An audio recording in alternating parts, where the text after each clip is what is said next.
자, 오늘 말씀은 인간을 하나님의 사람으로 만들어 가시는 우리 하나님을 좀 보려고 하는데 오늘 말씀을 함께 나누도록 하겠습니다. 먼저 우리 영화 포스터 한번 볼까요? 네, 영화 내용인데 어떤 영화인지 아시죠? 친절한 금자씨. 저는 보지 않았지만 이 중에서 가장 유명한 멘트가 그거잖아요. 너나 잘하세요. 네, 어떤 내용으로 이게 나왔는가 하면 그 앞에 단발머리 아저씨가 전도사님이래요. 그래서 감옥에 있다가 나오는 이제 이영애 씨에게 이제 전도죠. 전도하니 하면서 뭐 두부를 주니까 하는 말이 너나 잘해라고. 그러니까 어떻게 보면은 사실 기독교에 대한 안 좋은 이야기를 한 거예요. 이 너나 잘하세요 유행어가 우리가 그냥 아무 생각 없이 하지만 전 내용이 뭔가 하면은 우리 크리스찬들이 복음 전하는데 너것들이나 잘 살아라. 내같이 살인자보다 너희가 더 문제라는 사실을 느꼈고요. 기독교를 까는 영화가 친절한 금자씨라는 걸 아셔야 합니다. 두 번째 장면은 밀양이라라는 영화입니다. 저도 이 영화들을 다 본 건 아니에요. 그 중요한 파트들만 봤을 때 어떻게 이 기독교에 대한 인식을 어떻게 하고 있는가, 믿지 않는 사람들이 어떻게 기독교를 보고 있느냐라는 측면에서 제가 이 영화의 중요한 부분들만 제가 보았습니다.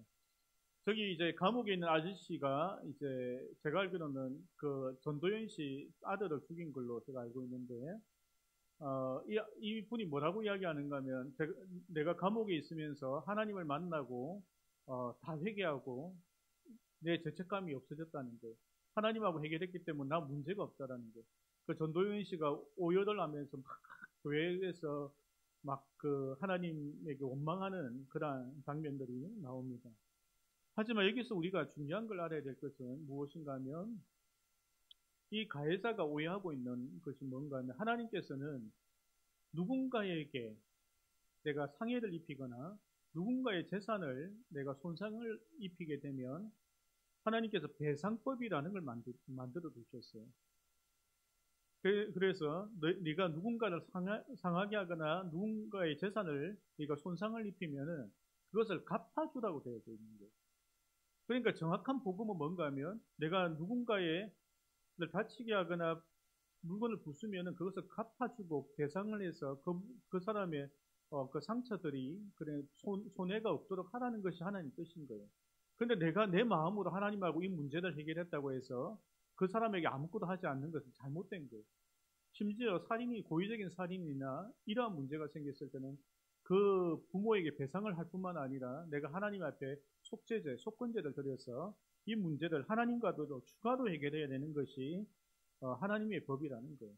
근데 현대 기독교가 이 문제를 잘 이해하지 못하고 복음을 전하고 하다 보면은 이러한 문제가 생길 수 있다라는 것입니다. 사실 한국 교회는 다른 불교나 천주교에 비하여 가장 많은 봉사활동을 하고 기부금을 내는 종교입니다. 근데 한국교회에서 가장 욕을 듣는 종교 역시도 우리 기독교라는 것이 참 아이러니하다라는 겁니다. 왜 그런 현상이 발생하는가? 그냥 제가 볼 때는 그런 거예요. 우리가 우리 자신이 잘하고 있는 것을 홍보하지 못하는 것도 있지만 우리가 이 신앙이 성장하다가 어딘가에 멈추고 하나님의 뜻을 완전히 잘 모른다라는 거예요. 하나님께서는 분명히 그 상함을 입히면은 배상을 하고 그 사람에게 충분한 사과와 그 사람의 마음의 상처들을 아물 때까지 돌보기를 원하시는 것이 하나님의 뜻인데 우리는 하나님하고 해결했으니까 저는 됐다는 거예요.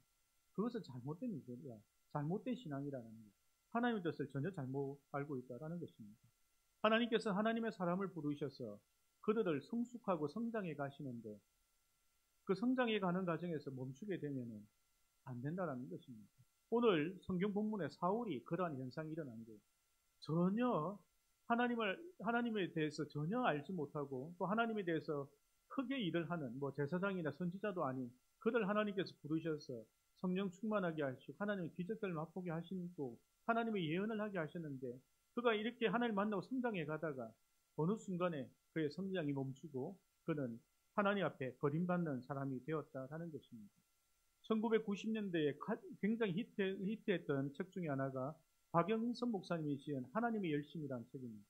하나님께서 그 인물이 잘나서 하나님의 사명을 맡긴 것이 아니고 정말 부족하고 연약하더라도 그 사람들을 선택하여 하나님께서 그 사람들을 성장해 가시면서 그 사람들을 쓰셨다라는 거예요. 모세가 너무 뛰어나서 쓴 것이 아니라는 거예요. 여호수아가 너무 뛰어나서 쓴 것이 아니라는 거예요.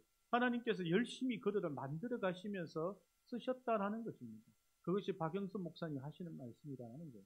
하나님께서 우리도 지금도 부르셔서 성장시켜가고 만들어가고 계시다는 거죠. 비록 내가 연약하더라도 성장시켜 가신다는 거예요. 그 성장시켜가는 것에 내가 하게 되면은 하나님만큼 성장해 가는 것이지만 내가 중간에 포기하게 되면 나의 성장은 멈출 수 있다라는 것입니다. 오늘 본문을 통하여 또 사울을 통하여 하나님께서 우리에게 무엇을 말씀하길 원하시고 어떻게 교훈하시는지를 우리가 한번 살펴보려고 합니다. 하나님께서 사울을 세워갈 때에 사울이 서두에 말한 것처럼 뛰어난 것은 키 크고 덩치 큰 것 외에는 없습니다. 어이구 멀대같이 키만 커가지고 이 정도 소리 들을 만큼 그냥 키가 큰 그 외에는 그가 신앙적으로 뛰어난 것이 없었다라는 것입니다. 그가 그러한 와중에 사무엘이라는 선지자를 만나게 되는데 자기 아버지 집에 있던 염소, 그것도 암컷 염소들이 집을 나가게 됩니다. 그러기 그 일이 일어나고 나서 사울이 그 염소를 찾으러 가는데 그때 당시에 암염소나 암양이나 암소나 암것들은 굉장히 소중했죠. 왜냐하면 새끼를 생산하기 때문입니다. 그래서 수소보다 더 가치 있는 염소들이 떠나게 되고 그 염소들을 찾으러 떠난 것이 사울의 첫 번째 행동이었습니다. 그때 그와 함께 갔던 사환, 그러니까 그 집에 종이겠죠. 그 친구들이 여기에 하나님의 사람들이 있으니까 하나님의 사람에게 가서 우리가 한번 물어보면 이 길을 찾을 수 있겠다라고 제안합니다. 사무엘상 9장 6절 말씀 우리 한번 먼저 보도록 할게요. 6절입니다. 함께 읽습니다. 시작. 그가 대답하되 보소서 이 성읍에 하나님의 사람이 있는데 존경받는 사람이라 그가 말한 것은 반드시 다 응하리니 그리로 가사이다. 그가 혹 우리가 갈 길을 가르쳐 줄까 하나이다 한지라. 아멘. 하나님께서는 이미 사무엘 선지자에게 사울이 올 것을 미리 알려주셨습니다. 그래서 사울이 오게 되면 어떻게 할지 사무엘은 준비하고 있다가 사울을 맞이하게 됩니다. 그리고 나서 사울을 맞이하고 나서 오늘 본문에 처음 읽었던 사무엘상 10장 1절을 사무엘이 행하게 됩니다. 10장 1절 말씀 읽습니다. 이에 사무엘이 기름병을 가져다가 사울의 머리 위에 붓고 입맞추며 이르되 여호와께서 내게 기름을 부으사 그의 기업의 지도자로 삼지 아니하셨느냐. 아멘. 먼저 하나님께서 사울에게 기름을 부으십니다. 구분된 사람으로 만들어 가신다는 것입니다. 우리가 최소한 교회에 출석하고 세례를 받았다면 하나님께서 성령으로 우리 모두에게 기름을 부으셨다라고 저는 믿습니다. 그렇기 때문에 우리도 사무엘과 같은 출발을 했다라는 것입니다. 이미 사무엘과 같은 구분된 사람, 하나님의 축복을, 하나님의 은혜를 누린 사람이라는 것입니다. 그리고 나서 2절에서 하나님께서 사무엘을 통하여 이제 사울에게 너가 기름을 붓는 일과 더하여 하나님께서 확실히 너를 세웠다라는 것에 확신을 주는 일들을 하게 됩니다. 사울에게 세 가지 예언을 합니다. 너는 이 세 가지 예언이 이루어지는 것을 보면서 하나님께서 너를 세우신 것을 확인하라 라고 하셨습니다. 첫 번째 예언이 무엇인가 하면 지금 찾으러 다니는 나귀에 대한 예언입니다. 네가 집에 돌아가면은 나귀가 다 찾아졌을 거랍니다. 실질적으로 집에 가보니까 나귀가 다 돌아와 있고 오히려 며칠 동안 이 나귀를 찾으러 다녔던 사울을 걱정하는 삼촌을 만나게 되어집니다. 하나님께서 왜 이렇게 하셨을까요? 우리 생계를 유지하는 데 가장 중요한 그 수단인 나귀. 어쩌면 우리 같으면 우리가 먹고 사는 문제, 우리의 직장이나 우리의 사업이나 우리의 장사하는 걸 수 있습니다. 그 생계가 흔들리고 있는 그 순간에 하나님께서 그 생계를 해결시켜 주셨다는 것입니다. 그러면서 너는 하나님의 일에 집중하라는 것입니다. 앞으로 하나님께서 너희 아버지를 돌볼 테니 너는 하나님의 일을 집중하여 하라라는 것입니다. 여러분, 하나님께서 아브라함을 부를 때 뭐라고 하셨습니까? 본토, 친척, 아비의 집을 떠나라. 하나님께서 그 모든 문제를 해결하실 거니 너는 하나님의 그 나라, 하나님의 부르심에 집중하길 원하셨다라는 것입니다. 이제 너가 더 이상 너의 아버지를 걱정하지 않아도 너희 아버지의 생계를 걱정하지 않아도 되는 상황을 하나님께서 만들시겠다라는 약속의 말씀인 것입니다. 두 번째로 한 예언은 뭔가 하면 다불 상수리 나무에서 하나님을 만나러 가는 그러한 세 사람을 만나게 될 거라는 거예요. 그 세 사람을 만나게 되는데 그 세 사람이 염소 새끼 세 마리, 떡 세 덩어리, 포도주를 가지고 하나님께 예배하러 갈 것인데 그 중에서 떡 두 개를 너에게 줄 거라는 거예요. 여러분 생각해 보세요. 우리가 교회에 헌금하려고 이제 딱 준비가 오는데 사울을 만나요. 내가 30만 원 준비했는데 20만 원까지 주면서 사울 한테 가죠. 이럴 확률이 인류 역사 60년에 6천년에 한 번도 없는 거예요. 지금 예배드리는 그 수백만 명, 수천만 명의 사람들 중에 그런 일이 있을 수 없는 일이잖아요. 그러니까 있을 수 없는 일이 너가 하나님께서 드리려고 하는 예배, 하나님께서 너에게 다시 공급하시겠습니다. 하나님께 드려지는 그 떡을 너에게 너에게 공급하시겠다라는 것을 그 기적을 통하여 하나님께서 사울에게 말씀하셨습니다. 세 번째로 예언하신 건 뭔가 하면은 내가 하나님의 산에서 내려오는 예언하는 사람들을 만날 것인데 너도 그들과 함께 예언할 것이다라고 하는 거죠. 그러니까 정말 그 일들이 하나하나 일어나면서 사울이 하나님의 산에서 내려오는 예언자를 만나게 되고 사울 역시도 그들과 함께 예언을 하게 되었습니다. 6절 말씀 우리 함께 읽습니다.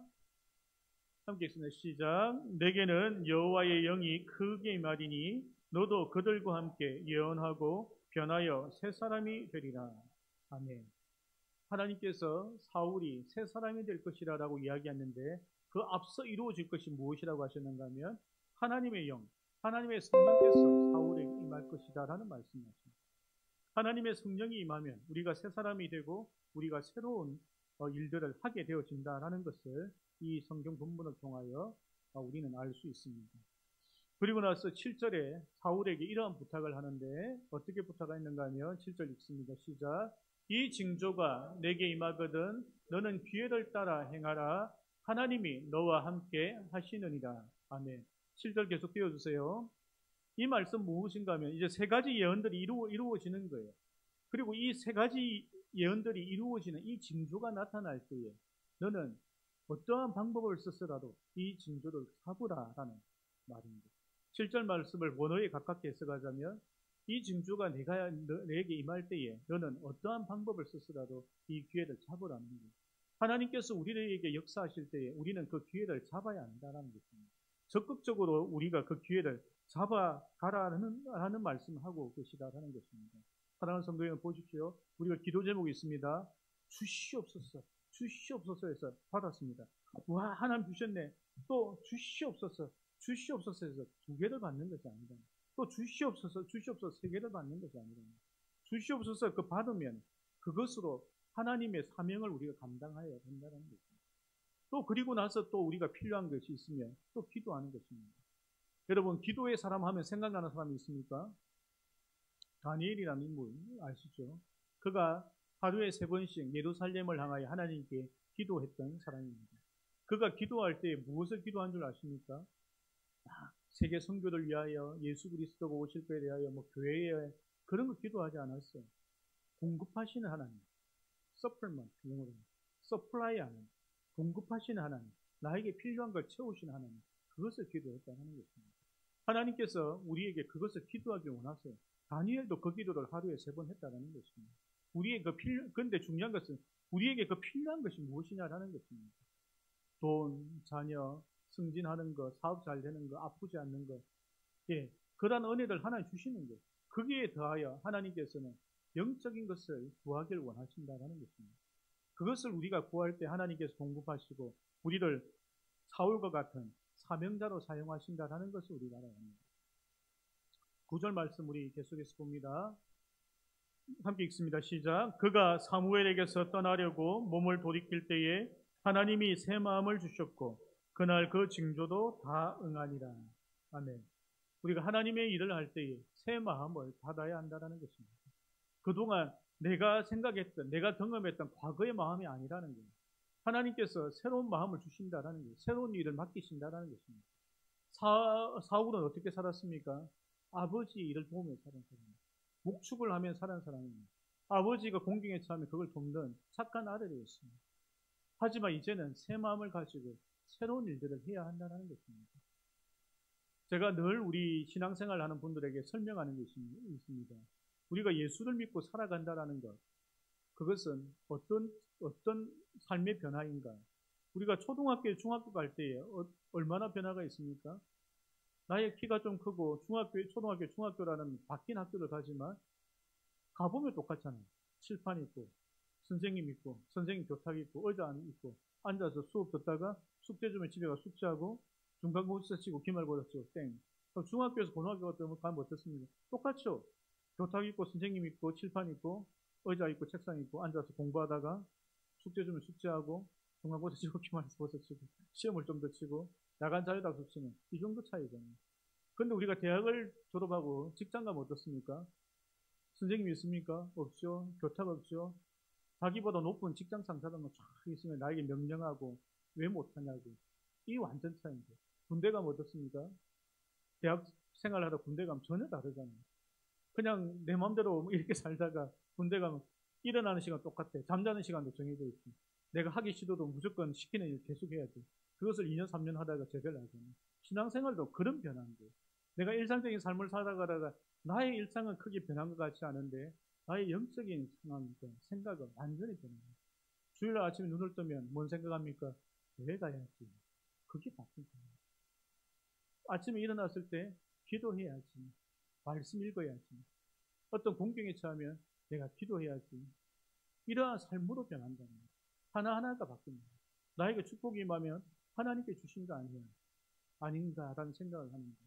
이전에는 나에게 임하는 축복이 다 내 것이고 나를 위하여만 쓰지만 이제는 나눌 수 있는 마음이 생기고 그런 변화들이 새 사람이 되어져서 그러한 변화들을 우리에게 주고 있으시다라는 것입니다. 여러분 처음 우리가 신앙생활 할 때 어땠습니까? 누가 우리 신앙의 본이고 나의 신앙을 이끌었습니까? 누가 있겠지. 나를 전도한 사람일 수도 있고 구역장일 수도 있고 뭐 이제 목사님, 전도사님일 수도 있고 그럴 거예요. 근데 이제는 우리가 여기에서 더 달라져야 된다는 것입니다. 사랑하는 성도 여러분, 신앙이 성장하고 있습니까? 자기 신앙 성장하고 있는 것 같아요? 아니면 성장하다 멈춘 것 같아요? 매일매일 새로워지는 거 있습니까? 지난달하고 이번 달하고 좀 달라진 거 있습니까? 2023년하고 2024년 달라진 거 있습니까? 이제는 신앙이 이제 그러한 신앙의 선배들을 넘어서 내 스스로가 신앙이 성장하고 하나님을 통하여 내가 자라가야 된다는 거 알아야 합니다. 하나님께서는 어떤 일들은 한 번 일어나는 기적으로 보여주십니다. 홍해를 걷는 거 인류 역사에 딱 한 번입니다. 요단강 걷는 것도 한 번이고 여리고성이 무너진 것도 인류 역사에 한 번인 거예요. 십자가의 사건도 인류의 역사에 한 번입니다. 하지만 매일매일 삶 속에서 하나님께서 우리에게 주시는 은혜와 그런 놀라운 기적들이 있다는 것을 여러분들 알아야 한다는 것입니다.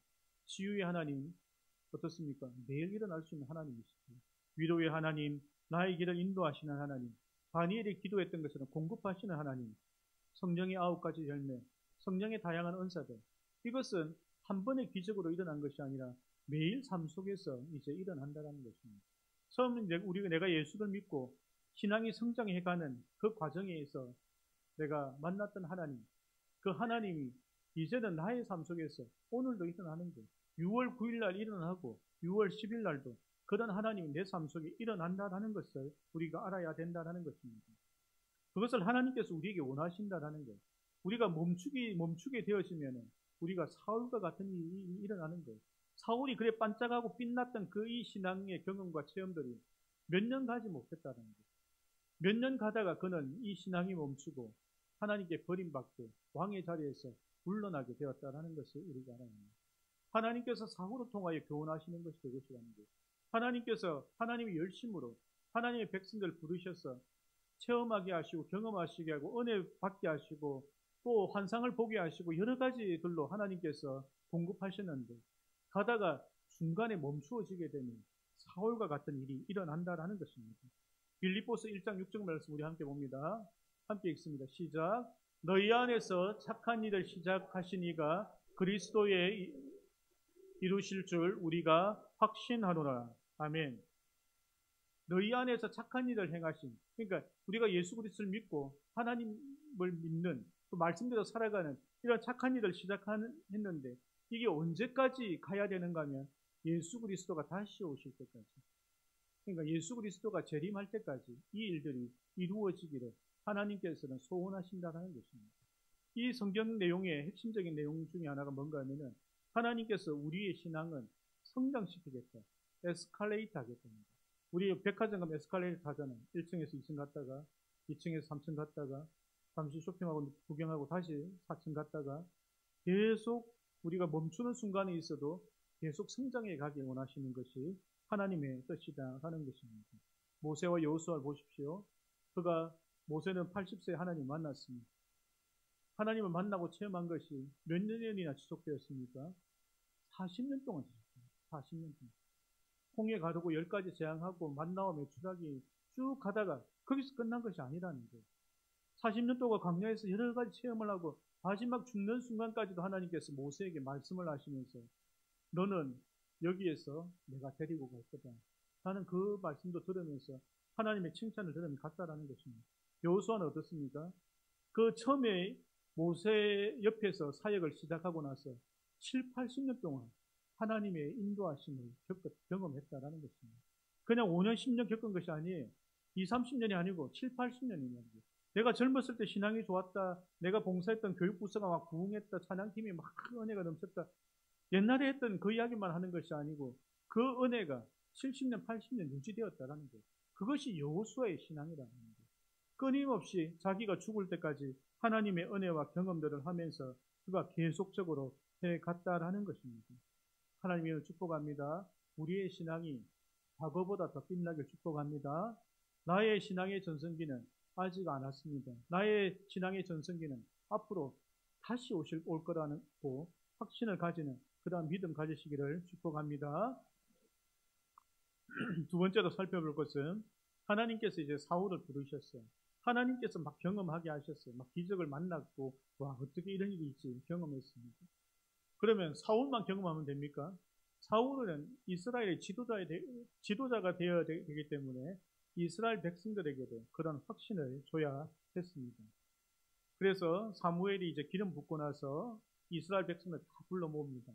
각 지파별로 1000명씩 데리고 와라. 그 1000명씩 데리고 와서 12,000명이 모였습니다. 그 중에 공교롭게 사울도 뽑혀온 거예요. 하나님께 사울을 택하셨다라는 것을 아무도 몰랐는데 사울이 뽑혀온 겁니다. 사무엘상 10장 21절입니다. 함께 읽습니다. 시작. 베냐민 지파를 그들의 가족별로 가까이 오게 하였더니 마드리의 가족이 뽑혔고 그 중에 기스의 아들 사울이 뽑혔으나 그를 찾아도 찾지 못한지라. 아멘. 그래서 12,000명이 모였는데 그 중에 제비를 뽑는 거예요. 누가 하나님께서 왕으로 세웠는가 뽑아보니까 사울이 뽑혔습니다. 사울은 자기는 알고 있었던 거죠. 12,000명이 딱 뽑히는 순간에 사무엘이 자기에게 기름 부은 줄 알았던 거죠. 근데 자신이 없어서 그는 숨어 있었던 것이다 하는 이야기를 사무엘상 10장 21절에 이야기하게 됩니다. 그러니까 12,000명 중에 아니지 그 전체 인구 중에서 12,000명 뽑고 또 다시 뽑은 것이 사울이니까 하나님께서 사울을 뽑았다라는 것을 사람들이 확신하게 되었습니다. 하지만 사무엘이 기름 붓고 제비 뽑아서 사울이 뽑혔는데도 사울을 믿지 않는 사람들이 있었다라는 것입니다. 오늘 본문 27절 말씀 봅니다. 함께 읽습니다. 시작. 어떤 불량배는 이르되 이 사람이 어떻게 우리를 구원하겠느냐 하고 멸시하며 예물을 바치지 아니하였으나 그는 잠잠하였더라. 아멘. 그 중에서 하나님께서 뽑은 사울을 신뢰하지 못했다는 것. 왜냐하면 믿음의 눈으로 보지 못했기 때문입니다. 그렇기 때문에 사울이 자신의 대표로 뽑힌 것에 대해서 불만을 가진 사람이 있다라는 것을 오늘 성경 본문에 나오고 있다는 것입니다. 사무엘이 어떤 사람입니까?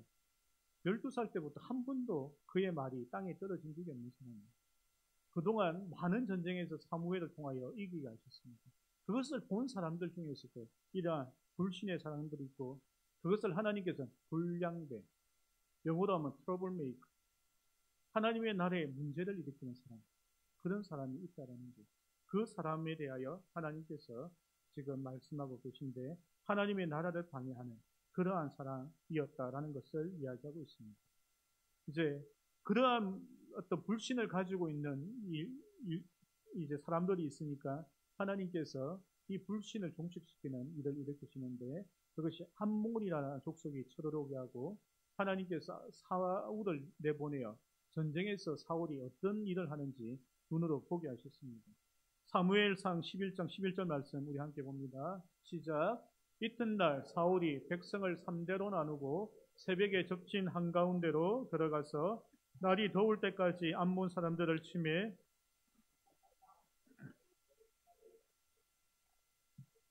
아멘. 하나님께서는 암몬과의 전쟁을 통하여 사울의 능력을 보여주셨습니다. 그렇게 불량배들이 나서서 사울을 비난하고 사울의 리더십을 무너뜨리려고 할 때에 하나님께서는 사울을 전쟁터에 내보내셔서 이 전쟁을 이기게 하셨습니다. 전쟁이라는 건 뭡니까? 그들이 왕을 달라고 요청할 때에 우리도 다른 나라의 왕처럼 전쟁터에 나갈 때에 앞서서 나가서 전쟁할 그런 왕을 달라고 그들이 요청했거든요. 그러니까 하나님께서 그래 전쟁터에서 내가 뽑은 사울이 어떻게 하는지 보라고 암몬과의 전쟁에서 사울이 전쟁하고 그 전쟁할 때에 2명이 붙어 다니지 못하게 완전히 한 명 한 명 뿔뿔이 흩어질 정도로 사울이 완벽한 승리를 이루며 사울의 왕위를 견고하게 하셨다라는 것입니다. 오늘 성경 본문을 보십시오. 하나님께서 얼마나 사울을 철저하게 준비시키시고 간섭하시고 그를 왕위를 든든하게 하시려고 만들어 가셨는지 우리가 볼 수 있습니다. 근데 사울이 어떻습니까? 그 몇 년이 반짝하다가 그의 인생이 그냥 무너졌다라는 것을 보았다라는 것입니다. 사랑하는 성도 여러분, 우리 중에는 사울처럼 무너지는 성도 없길 부탁드립니다. 우리는 더 좋은 전성기를, 더 빛나는 인생을 맞이하시기를 하나님의 이름으로 축복합니다. 말씀을 정리하고 맺으려고 합니다.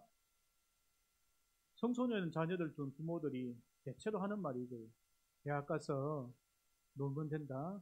고등학교 때는 열심히 공부하는 거야. 이런 이야기를 하시는 분들 제가 많이 봤습니다. 대학 가서 여자친구 사귀고 여행도 가고 놀러도 다니면 돼. 고등학교 때는 공부에 집중해라. 이런 이야기를 하십니다. 여러분, 청소년기에 목사가 꿈인 사람이 있다고 하십시다. 그는 목사가 되면 그 꿈이 끝나는 거예요. 목사 이후에 자기가 할 일이 무엇인지 모르는데 그냥 예배 인도하며 성경 공부 인도하며 되는 걸로 끝날 수 있다는 거예요. 그래서 우리가 그들에게 꿈을 심어줄 때에 정확하게 심어줘야 된다는 것입니다. 여러분, 이런 부모 있습니까? 고등학교 때는 학교 수업이 많고 공부 분량이 많으니까 대학 가면 신앙생활 더 열심히 하자. 대학 가서 신앙생활 더 열심히 하자. 이런 부모가 없는 거예요. 그러니까 청년들이 교회를 떠나는 거예요. 자기의 꿈은 대학 가는 거였고 대학 가는 걸로 자기 꿈 이룬 거예요.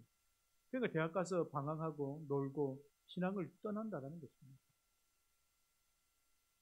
사랑하는 성도 여러분, 우리의 신앙은 신앙의 연수가 쌓여갈수록 더 깊어져야 된다는 것입니다. 다윗의 말년을 보십시오. 어땠습니까? 마지막에도 하나님의 성전을 지어주는 그 꿈을 가지고 그 비전을 두고 죽을 때까지 그 사명을 감당하면서 그는 죽어갔습니다. 모세와 여호수아는 어떻습니까? 그들도 마찬가지. 하나님의 사명을 받고 하나님을 만나고 경험하고 끝난 것이 아니고 계속 새로운 하나님을 경험하게 된다는 것입니다. 전쟁에서 승리 주셨던 그 하나님만 경험한 것이 아닌데 다윗은 마지막에는 하나님께서 하나님의 성전을 짓겠다는 그런 꿈들을 가지고 그가 그렇게 했다라는 것입니다. 하나님께서 우리에게 요구하시는 신앙이 무엇인가 하면 예수 그리스도의 믿음의 장성한 분량까지 자라가는 것입니다. 우리가 내 모습이 예수 그리스도와 같지 않으면 아직도 나는 자라가야 될 부분이 있다는 거예요. 목사가 되면 끝난 것이 아니라는 거예요. 장로나 권사가 됐다고 끝난 것이 아니라는 것이죠. 거기에서 멈추면 안 된다는 거예요. 우리의 신앙은 다윗이 하나님의 왕국의 왕이 됐다고 끝난 것이 아니었잖아요. 모세가 이스라엘의 지도자가 되었다 끝난 것이 아니었다는 거예요. 그 지도자가 되고 나서 그 다음부터 더 많은 경험들과 체험들이 이루어졌다는 거예요. 그것이 죽을 때까지 이루어졌다는 거예요. 그것이 우리의 신앙이 되어야 된다는 것을 우리가 알아야 합니다. 저희 교회는 나이가 돼서 은퇴할 수는 있지만 하지만 신앙은 은퇴하면 안 됩니다. 우리의 직분과 우리의 봉사와 사명을 은퇴하면 안 되는 거예요. 죽을 때까지 하는 거예요. 목사가 나이가 되어서 은퇴하더라도 그것이 나의 은퇴 저는 생각하지 않습니다. 제 꿈이 뭐라고 했습니까? 처음에 왜 목사가 되어야 된다고 생각했겠죠? 뭐 까먹고 딱 까먹으셨겠죠. 제가 청소년 때 하나님을 만나고 나서 청소년기에 하나님을 만나는 게 중요하구나. 그들에게 복음을 전해야겠다 생각하고 그러면 복음을 전하기 위해서 말씀을 가르치기 위하여 그럼 내가 무엇을 해야 하지? 목사라는 직책을 가지면 좋겠다 라는 생각을 하고 목사가 된 거예요. 그럼 제 꿈은 목사입니까? 청소년에게 복음을 전하는 겁니까? 복음을 전하는 거예요. 그게 내 꿈인 거예요. 목사는 이게 하나의 과정이고 도구일 뿐인 거예요. 그러면 제가 목사로서 나이가 되어 은퇴하면은 제 꿈이 없어질까요? 안 없어지죠. 65세, 70이 되어도 내가 내 나이에서 할 수 있는 일을 할 거예요. 제가 이전에 어느 교회에서 고백한 건데 쿠키라도 구워서 갖다 줘야 되겠다. 내가 돈이 뭐 생기면 아이들한테 선물을 조금이라도 사서 아이들한테 줘야겠다. 내가 할 수 있는 일이 뭐가 있을까? 내가 아직 70이 안 돼서 모르겠습니다만은 그때 내가 할 수 있는 일을 하는 거예요. 그럼 나의 꿈은 식지도 않고 시들지도 않는 것이라는 것입니다. 엘리 제사장은 어떻습니까? 말년에 꺼져가는 등불이 되었어요. 하나님께 주셨던 그 놀라운 은혜들을 경험했던 시절이 있었고 노년이 되어서는 꺼져가는 등불이 되어 그가 인생을 쓸쓸히 마감했던 것을 봅니다. 요셉과 다니엘 보십시오. 다른 나라에서 총리를 했는데 총리에서 물러나도 다시 부르는 거예요. 그 아들이 왕이 되고 나서 총리할 사람은 요셉, 다니엘밖에 없이 또 부릅니다. 그 왕이 죽고 나서도 또 다시 그 다음 아들이 왕이 되고 나서도 요셉, 다니엘 다시 총리로 오라고. 죽을 때까지 이 일을 맡길 사람은 다니엘과 요셉밖에 없다라는 그의 인생을 살아간 것이 성경에 나와 있는 인물들이라는 것입니다. 하나님께서 여러분들 이렇게 축복하시길 원합니다. 인생의 마지막까지 활활타는 그런 등불 되시기를 축복합니다. 꺼져가는 등불 안 되시길 축복합니다. 활활타는 등불 되시기를 하나님 이름으로 축복합니다. 하나님께서 우리에게 그렇게 하길 원하십니다. 다니엘과 요셉처럼, 다윗처럼, 모세와 여호수아처럼 인생의 마지막까지도 하나님께서 정말 보시기에 아름다운 인생으로 활랄타는 그런 인생으로 우리를 성장시키고 성숙해 가길 원하시는 것이 하나님의 뜻이고 그러한 축복을 누리시기를 하나님의 이름으로 축복합니다. 함께 기도하겠습니다. 우리의 신앙이 무너진 것이 있습니까? 그러면 하나님께 기도하십시다. 회복과 치유하시는 하나님을 기대하고 우리의 신앙을 회복하게 해달라고 기도하십시다.